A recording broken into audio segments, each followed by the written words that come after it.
Experience Sports Betting Podcast. I'm your host, Kyle Blondin. This is episode 3 of season 2, and we've just come off the biggest opening weekend of sports, and that is the NFL Week 1.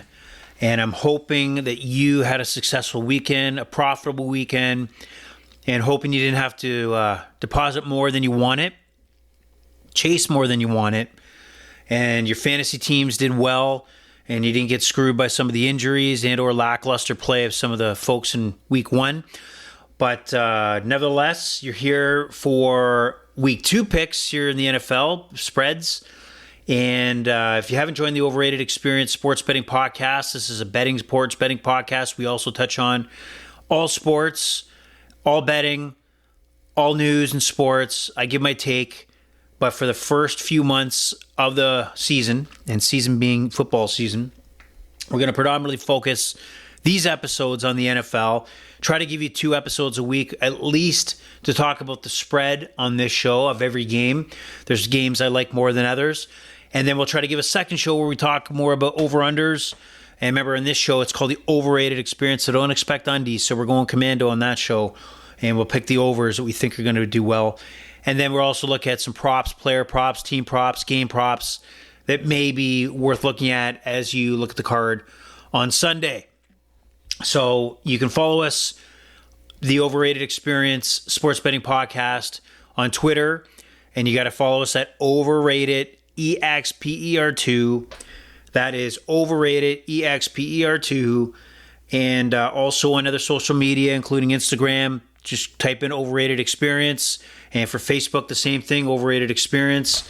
And you'll see exactly what we have to offer. And I also want to throw a shout out to those who've been listening week over week. Those in state of Washington, Idaho, Iowa, Miami, Germany, and of course the local area here, Scarborough and Ajax, and everybody out there. Shout out to those who are listening on a consistent basis. I'm going to share how social media impacts the podcast here. And one of the responses I got, which was pretty funny, actually, and it's always to know that Twitter's listening, Twitter's out there. And so, yes, if you look at the Overrated Experience Sports Betting Podcast, there is only 30 followers right now. We're hoping to grow that. I don't care. I don't care that it's only 30. I'm looking to go upwards, not backwards. Also that I did verify the account through Twitter. I thought, hey, let's give it a shot.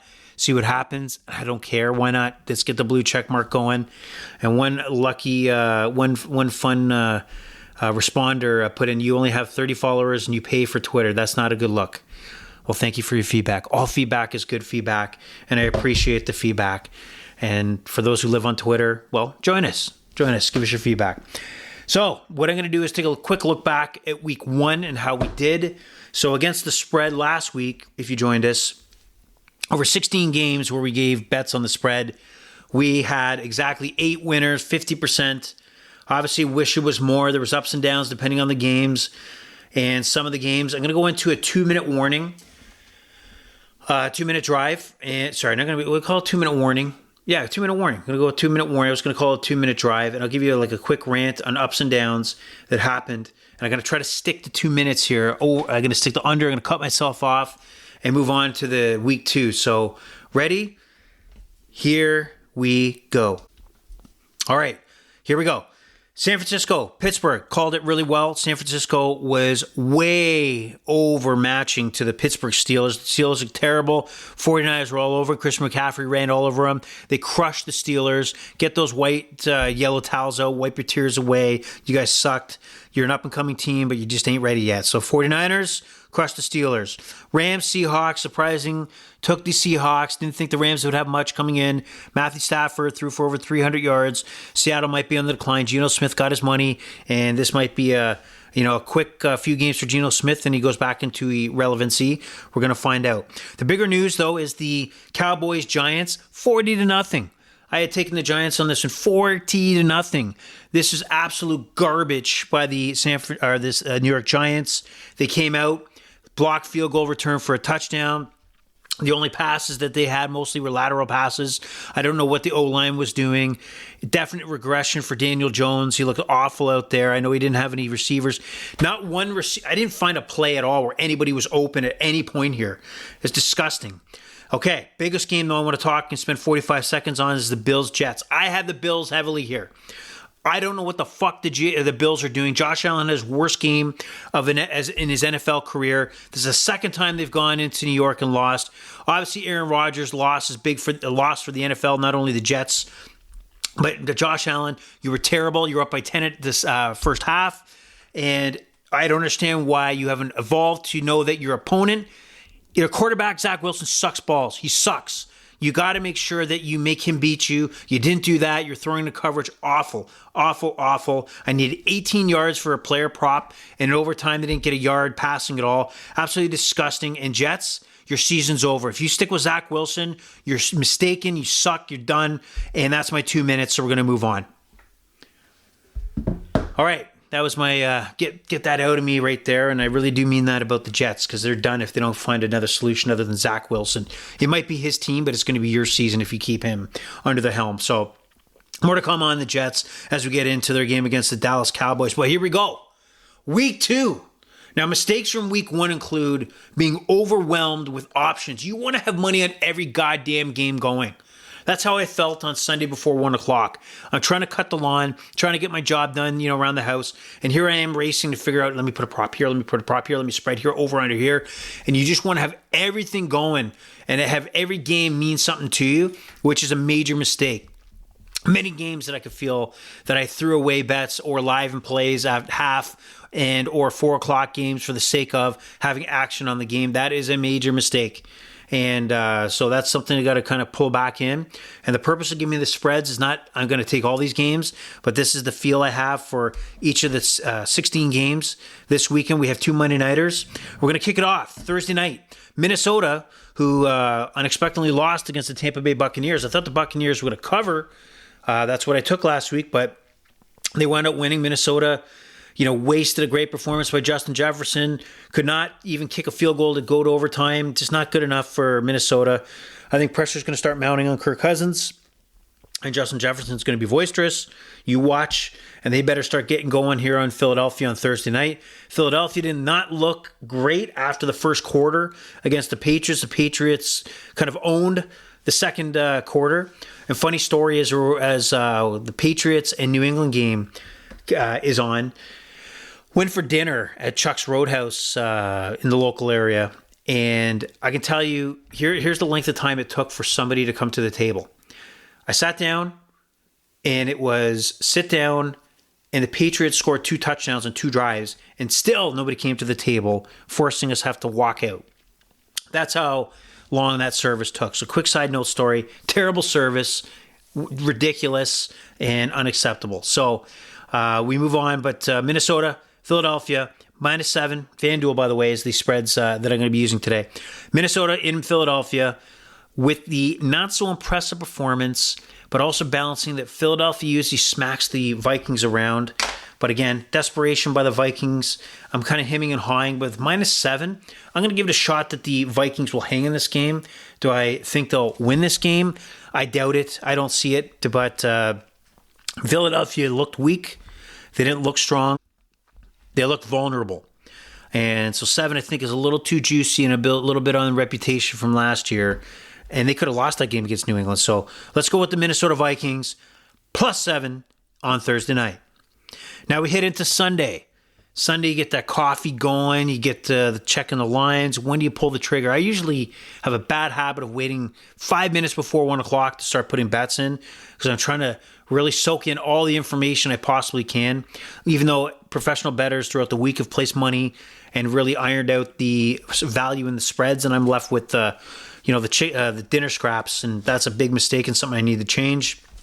Going into the first matchup, tight matchup, divisional matchup, Baltimore.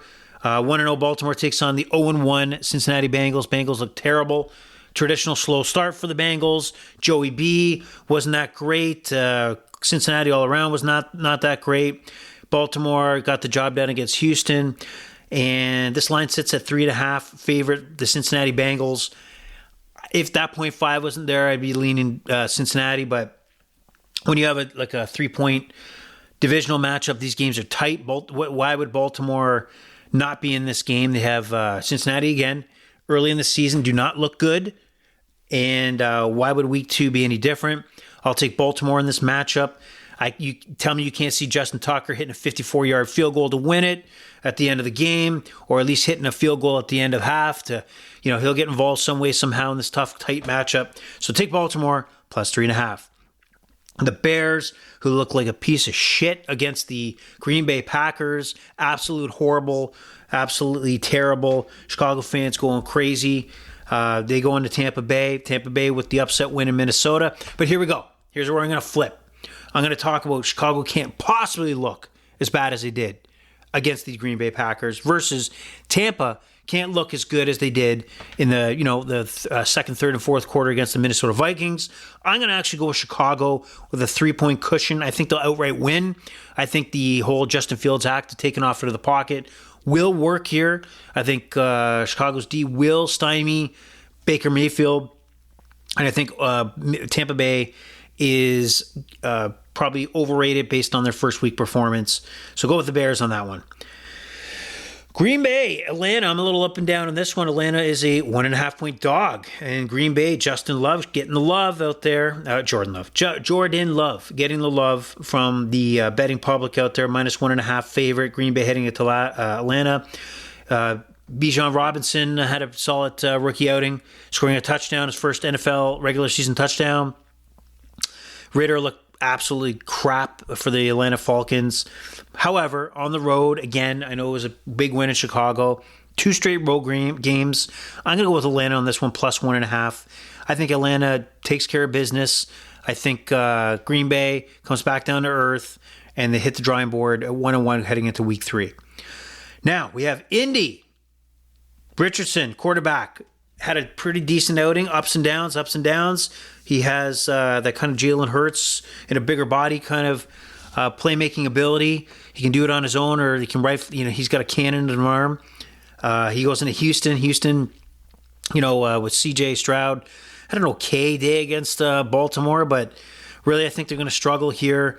Indy's only a -1 favorite, which I think is way too low.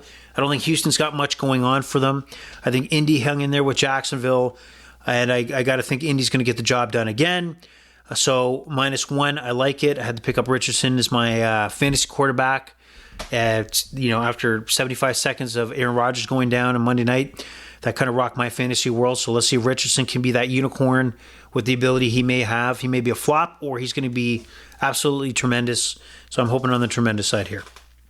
Kansas City Chiefs, -3 heading into Jacksonville on the road. And there's still a question, will Travis Kelce play? If you watch that Thursday nighter to open the season, I couldn't criticize Mahomes at all. Tavares Toney, terrible. Absolutely. I've never seen a wide receiver have that much of an impact on the overall game of, there's one play here and there that you've seen receivers really fuck up on that's made a difference. But Toney, multiple situations, first downs. I mean, the ball went through his hands late in the game that would put Kansas City in a go-ahead field goal position, and just choked. He had maybe the worst game I've seen in a receiver in a long time. Now, with questionable Travis Kelce, and we have a -3 spread, I'm still going to go with Kansas City at -3 because my faith in Patrick Mahomes and Andy Reid to recalibrate, change the game plan. The drops in that game were horrible, and I can't believe they'll be as bad in a game that they could have won against Detroit, in a game against Jacksonville. Jacksonville's an up-and-coming team, but they got flaws. And again, Patrick Mahomes is the it factor. So Mahomes is the guy I'm counting on. -3, Kansas City. The Las Vegas Raiders, who knocked off the Denver Broncos, head into Buffalo to take on the Buffalo Bills, who absolutely choked against the New York Jets. Didn't look good at all. Josh Allen in an AFC Championship game 2 years ago against Kansas City, the ultimate pressure on his shoulder was throwing darts, accurate darts for touchdowns and 4th and 13s and 10s, 3rd downs and 1st downs and running and throwing. That was not the Josh Allen we seen on Monday night. He has to evolve to understand that, yes, I can throw the ball 100 yards down the field. I have a rifle. I can take off. But what is the situation? What is the scenario? Do I need to throw into triple coverage? No, because I'm not down by 10. I'm up by 10. Do I have to respect a team like the Jets? The Jets who have lights out defense, especially in the secondary, Sauce Gardner and others. Come on, evolve. 9.5-point favorite. I think you're going to evolve at least against the Raiders. The Raiders are going to get some shine because of the game they played and the win that Jimmy G and Josh Jacobs had in Denver, but I don't think it's happening again. 9.5, I think it's too low. I think the Bills run away with this. Go Bills, go. Chargers against the Tennessee Titans. The Titans may be on the absolute downfall here, and I think this is the Ryan Tannehill blame game season. I think he's overstayed his welcome in Tennessee. He was always a stopgap. When Marcus Mariota left, Ryan Tannehill is a stopgap. And I think the eyes are opening. The Tennessee will probably have to go back into the draft once again, depending on, they got a couple young quarterbacks now. I don't know if Levi is the guy for them, but eventually I think he'll be under helm at some point during this season. I think Ryan Tannehill's days are done in Tennessee. However, let me do a complete contradiction. I think they beat the Chargers this week, and that's only because Mike Vrabel. Playing at home, Mike Vrabel is one of the best coaches in the NFL. I don't care what anybody says. He does a lot with what he has. And I think the Chargers coming into this week have a few injuries. Eckler's a little banged up. Not sure if he's going to be at full health. Mike Williams is banged up. Not sure if he's going to play. So that being said, and being on the road, I'm going to go with Tennessee on this one. So -3 favorites are the Chargers, but I think Tennessee covers, if not outright wins. Seattle, Detroit, -5.5. Detroit Lions are the favorite in this game. Now, I sat watching and had a huge bet last year when these teams met in Detroit. And this game was like 40-30, and Detroit could not stop Geno Smith and the Seattle offense. I can't get this out of my head that last year that the Seattle Seahawks walked into Detroit and kept answering plus more on every score that Detroit would have, and they could not shut down Geno Smith. Should it be different this year around? Yes. The Detroit Lions had an excellent draft. If you watch that game on Thursday, they used all their different weapons in different scenarios. You know, they got a solid running back in Montgomery and other weapons in there we thought were great, but I'm still not 100% sold that the Detroit Lions should be a 5.5-point favorite over anybody at this point, game 2 into the season. So I'm going to take Seattle to cover, even though they're horrid against the Rams. But after last year's matchup, being indoors, I can't shake that loss from last year and believe that the Lions are 5.5-point favorites at home. So I'm going to go with Seattle to cover that spread. Not win. They might win, but I'm going to take them to cover the 5.5. The G-Men, they look like absolute horrible bags of crap against the Dallas Cowboys. A game where you had months and months to prepare for. You could not get a point. If you watch, there's fumbles, turnovers, bad offensive play calling, rain. The Cowboys destroy them. Ultimate embarrassment. And the bettors out there believe that the Giants have this revenge game into them. You know, they're a -6 point. They're a 6-point favorite over the Arizona Cardinals, who did hang in against the Washington Commanders and did threaten to knock off the Commanders and screw me out of my Survivor pick last week, which there was a real fear in the house about that. So the Giants, -6. Honestly, man, maybe the Brian Daboll, maybe the whole Daniel Jones 1-year phenomenon, maybe that's done. Maybe that is done. Maybe teams know that all Daniel Jones does is scramble and throw, and with he runs like a chicken with his head cut off. I would never take the Giants at a 6-point favorite on the road after coming off a 40-0 loss. Dobbs played decent for the Cardinals, which, you know what, my understanding the report was he just doesn't know the name of all his receivers yet and still hung in there against the Commanders. I'm gonna take the Cardinals to cover on this one at home. I think they're garbage, but I don't think the Giants have shown much to make me think that they are a touchdown more than any team in the NFL at this point. All right, now we move on to the San Francisco 49ers. I don't know why I'm doing the Irish accent, but I am. -8 over the Rams. Now, the overreaction here could be that the 49ers smashed the Pittsburgh Steelers and that the Rams went in to Seattle and knocked off the Seattle Seahawks as an underdog. But I think the -8 is sitting about right where it needs to be. I think the Rams are going to get more of a rub because of that win, which I don't think much of being in Seattle. And the 49ers are the real deal. Brock Purdy is a decent quarterback with absolute shit ton of weapons. He's like Christian McCaffrey alone may dismantle the Rams. The pressure on both sides, the Bosa's of the world, will be... I found Matthew Stafford last year pretty much on the run. Any decent pass rush, and he can't plant his feet, he's in trouble. And he's one hit away from... He's glass.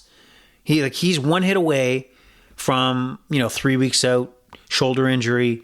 So you watch that there's a shot here that Matthew Stafford gets roughed up, may have to come out.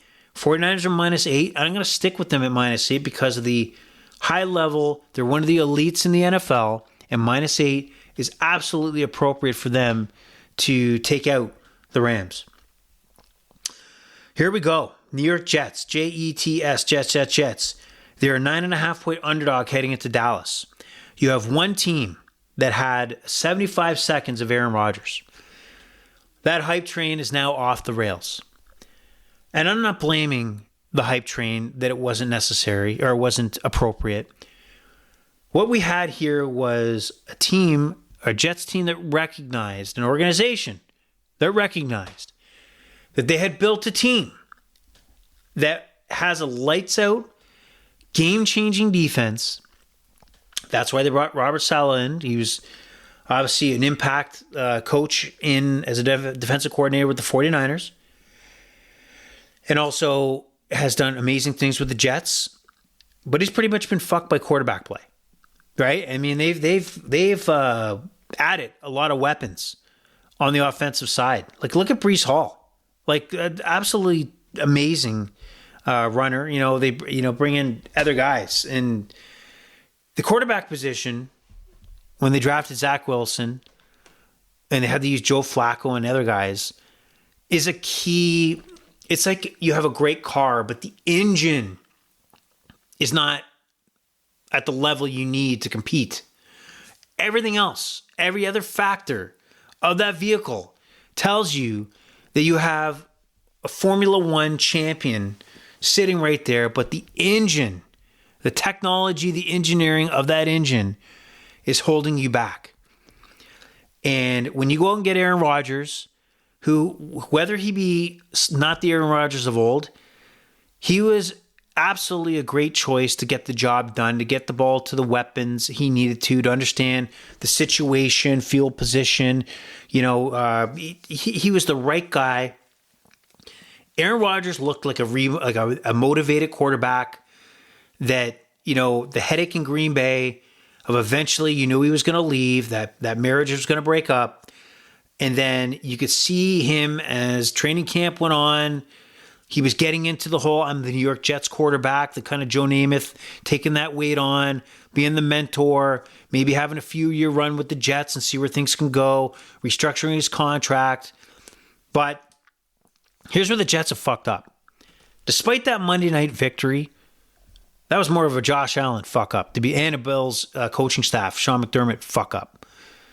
The reality is, they will scrap, if things stand today in the quarterback position, to a 8-9 record, or a 7-10 record, or a 9-8 record, because of that defense and because of the running game that they have. But if you think that Zach Wilson is the answer to your situation, you're fucking dumb, okay?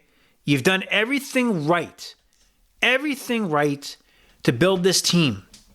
But what you didn't do was have the insurance policy that if what happened on Monday night happened, which it did, Aaron Rodgers torn Achilles, out for the season, 39-year-old quarterback, who hope he comes back because we're all better for it if Aaron Rodgers is playing versus he's not, then you made a huge mistake. Your chips were all in.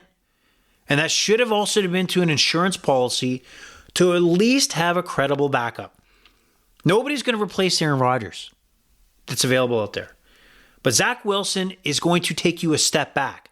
He's not going to at least have a line in the sand where you can't fall back too far. He is going to take you 3 steps back.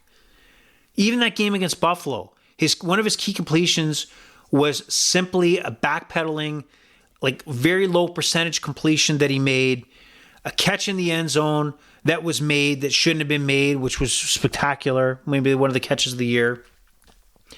He is going to take you 3 steps back. In any other organization that is a high-level organization, I'll give kudos to the 49ers that said, look, we did give up multiple draft picks for Trey Lance. We did bank on him being that franchise quarterback taking us to the next level. But the reality is, the guy we drafted last overall, and Brock Purdy, Mr. Irrelevant, fits in better with this offense and our win now than does Trey Lance. And we got to let him go, despite what we gave up. They had to make that hard choice because of the bigger picture. I'm not afraid of what the public was going to say. The Jets are not doing that right now. They have an opportunity, and maybe they have an opportunity to change my mind. But if you're not on the phone with Colt McCoy, which is he's just a guy that's going to be average at best. Not Joe Flacco coming back. But maybe, was it maybe Phillip Rivers? I don't know. I heard Colin Kaepernick wants to throw his hat in there. If you're not exploring these choices, thinking that Zach Wilson is your best play, then you've fucked another season up. And it's inexcusable. So Zach Wilson, 9.5-point favorite heading to Dallas. I expect the Dallas Cowboys to smash the New York Jets. And with that Jets defense, that might be a smash, meaning 17-0 or 17-3. Right? But look at the pressure the Cowboys are going to put on Zach Wilson. They're going to shut down that run game. Is it maybe 2 picks against Dallas? So we're going to see there, but I love 9.5 the Dallas Cowboys. Moving on to Washington visits the Denver Broncos. Sean Payton, not a great debut with a loss against the Raiders, but Washington, as a Sam Howell, quarterback for the Commanders. There's red flags to me on quarterbacks, and rookie quarterback like this gets the win against Arizona. Had a couple big plays, but the number of sacks taken just tells me that there is a lack of structure in the offense. There's a lack of adjustment to the situation, whether it be by the quarterback or by the offensive coordinator or both, on what the play calling is and or the footwork or the panic in the pocket and or when to just throw the ball away. So I am a little skeptical on Howell based on the first weekend of action. I got to believe that 3.5 should be enough. Will the Denver Broncos cover that? I mean, they weren't absolutely horrible, but they did move the ball. Russell Wilson had a decent game, I guess. So I like the Denver Broncos to recover, go 1-1, 3.5. All right, on to the Sunday nighter. Interesting matchup. The Miami Dolphins, who got by the LA Chargers last week in probably the most exciting game of the weekend, visit the New England Patriots, which the Patriots were really in that game. Mac Jones looked pretty damn good. And Miami's a 2-point favorite heading into the Sunday nighter. But Miami's the better team. Simple as that.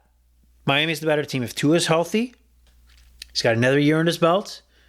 He's got a good rapport with Tyreek Hill, who's an absolute monster. One of the best receivers and game breakers of all time. We can't argue that. Jalen Waddle and other weapons. Mac Jones, I think, is going to be in games. I think the 2 points makes sense here, but I'll take the Miami Dolphins at -2.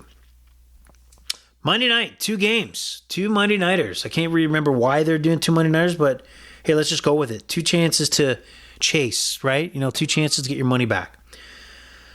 New Orleans takes on the Carolina Panthers, and New Orleans is a 3-point favorite. I honestly can't see where the Carolina Panthers are really going to do much against this New Orleans defense.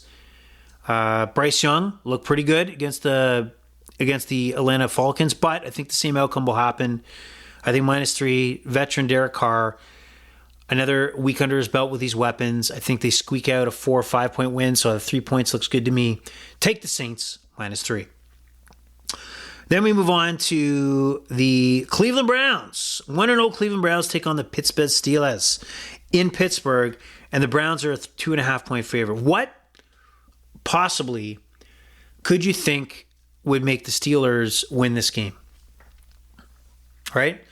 They got an up-and-coming team like I talked about, but I think this is a divisional matchup where the Cleveland Browns, I don't think their offense is fully unloaded yet, but 3 points, I'll take it. I'll take the Browns.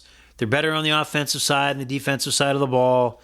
I think Pittsburgh is going to have some growing pains, so a field goal sounds about right to me. Well, those are 16 games, 16 spreads, 16 choices, 16 up or downs based on the results that are going to happen this week, Thursday through Sunday. Again, I wish you the best of luck. I want you to follow us on Twitter, Overrated Experience. That's Overrated, EXPER2. Keep us in the loop of what your plays are, what you think of the podcast. Instagram and Facebook, both found at Overrated Experience. Now, I'm going to say this. The pleasure's been all yours to listen to me talk here with this soothing voice. And we're done for the day. We're over and we're out. Have a great week, too, everybody. We'll talk to you on tomorrow with a few other plays on the props and the overs.